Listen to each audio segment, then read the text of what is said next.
Ya, bismillahirrahmanirrahim. Assalamualaikum warahmatullahi wabarakatuh. Selamat datang di channel YouTube saya. Perkenalkan, saya Hernisa Gusjani Nugraha, guru bahasa Sunda di SMA Negeri 1 Astana Japura. Kali ini, Dina dangat ieu sim kuring bade medar ngedaan hiji materi di kelas 12 mata pelajaran bahasa Sunda, nyaeta materi ngeunaan pedaran. Nah, dina materi pedaran aya naon wae?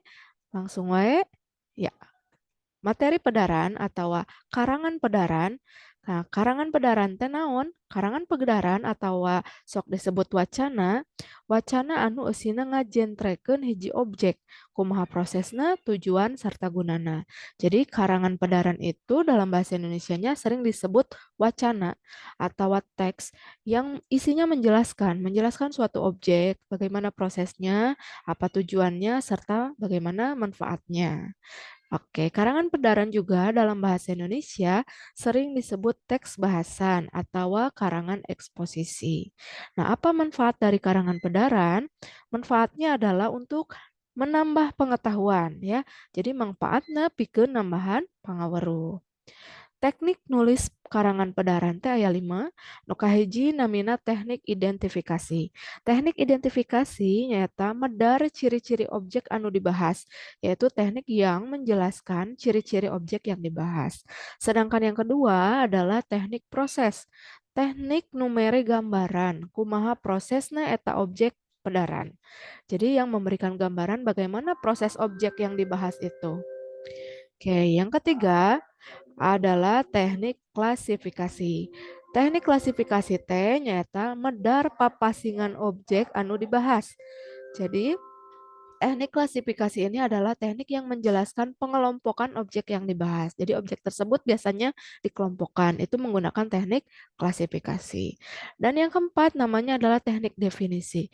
Teknik definisi ini adalah teknik nu ngajelaskeun wangenan eta objek. Jadi pengertiannya ya teknik yang menjelaskan pengertian objek tersebut. Dan yang terakhir adalah teknik ilustrasi. Teknik ilustrasi ini adalah teknik numere gambaran objek yang dibahas. Jadi objek yang dibahas itu diberikan gambaran seperti ilustrasi. Itu namanya teknik ilustrasi. Oke, itu adalah teknik tulis karangan pedaran. Selanjutnya, rangkai karangan pedaran. Jadi dalam suatu teks pedaran itu punya bagian-bagiannya. Ada bagian apa saja? Yang pertama adalah bagian pembuka. Jadi bagian pembukaan. Bagian pembukaan ini adalah gambaran atau informasi awal mengenai topik yang dibahas. Jadi dina bagian buka eusina nyata gambaran awal atau informasi awal mengenai topik anu dibahas. Sedangkan bagian salajengna nyata bagian eusi atau bagian isi. Bagian eusi teh pedaran padet ngeunaan topik anu dipedar. Jadi eusi atau topik anu dibahas ayana dina bagian eusi. Nah, salajengna nyata bagian pamungkas atau bagian penutup. Eusina nyata kacindekan. Kecindekan itu adalah kesimpulan. Jadi isinya adalah kesimpulan dari pedaran atau bahasan yang dibahas di bagian eusi. Oke, selanjutnya. Nah, pedaran yang dibahas dalam mata pelajaran bahasa Sunda khususnya adalah tentang tradisi. Jadi, apa sih tradisi itu? Naon sih tradisi teh? Nah, tradisi teh sok disebut oge adat kebiasaan atau tali paranti. Jadi, sering juga tradisi itu disebut sebagai adat kebiasaan atau mungkin bisa juga disebut dengan budaya. Nah, sakapeung sok disebut folklore. Apa itu folklore? Folklore teh nyaeta kumpulan tradisi lisan. Jadi kalau folklore itu lebih ke tradisi lisan. Kenapa dikatakan tradisi lisan? Karena tradisi ini turun-temurun secara lisan. Dari nenek moyang kita turun ke generasi selanjutnya adalah dengan cara lisan. Makanya tradisi juga sering disebut dengan folklore atau tradisi lisan. Nah, tradisi itu adalah kebiasaan atau adat istiadat, adat kebiasaan yang dipercaya dan diturunkan secara lisan. Itu adalah kesimpulannya. Oke, kita lanjut. Nah, ada beberapa langkah atau lengkah di ngarang pedaran, ngarang teks pedaran. Aya lengkah pra ngarang, nu kadua lengkah prak ngarang, anu katilu nyata lengkah pasca ngarang. Nah, pra ngarang teh lengkah saacan urang ngarang. Naon wae anu kudu dilakukan, nu kahiji urang kudu netepkeun topik. Jadi kita tentukan dulu topiknya apa. Yang kedua kita ngumpulkan bahan. Nah, kumpulkan bahan-bahan informasi yang akan kita cari. Lalu mikiran pijudulan. Ya, orang pikirkan apa judulnya yang tepat, apa judulnya yang menarik. Dan yang terakhir adalah menyusun rangkai karangan. Seperti yang tadi sudah dijelaskan, rangkai karangan itu terdiri dari 3 bagian. Ada bagian pembuka, ada bagian esi, jeung ada bagian panutup.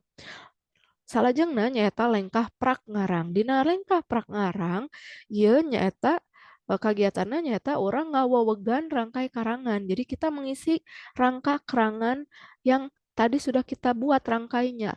Jadi kita isi di sini apa saja informasi yang sudah kita kumpulkan, apa saja paragraf utama atau gagasan pokok yang sudah ada dalam suatu paragraf, kita berisinya gitu. Lalu yang terakhir adalah pasca ngarang. Nah, dina lengkah pasca ngarang ieu langkah penting anu teu eleh penting tina lengkah-lengkah saacana nyaeta nyarungsum atawa ngedit. Ngedit teks karangan. Nah, teks karangan kudu diedit atau disarungsum soalnya teks karangan teh dicantumkan saha panulisna, saha pangarangna. Lamun nu nulis dicantumkan dina bagian eusin aya nu salah. Nah, engke anu diudag nyata panulisna. Nu mata kitu dina pas ngarang penting urang ngelakukan editing ya atau nyarungsum. Oke, eta lengkah-lengkah ngarang pedaran.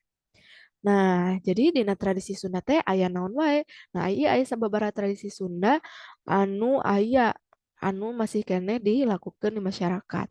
Aya tradisi serentaun, aya tradisi hajat laut atau pesta laut, aya tradisi seba, ampih pare, nyangku, nadran, ngarot, nyanet, manakiban, maruat, nyunatan, babarit, mudun lemah jeung tradisi-tradisi sejana. Ieu mah mengukur contoh. Tah sakitu pedaran tradisi anu tiasa kahaturkeun. Mudah-mudahan tiasa dipikahartos aya manfaatna. Hatur nuhun parantos ningal kana video ieu lebet kana channel YouTube ieu tong hilap subscribe, tong hilap like atanapi komen. Hatur nuhun. Assalamualaikum warahmatullahi wabarakatuh.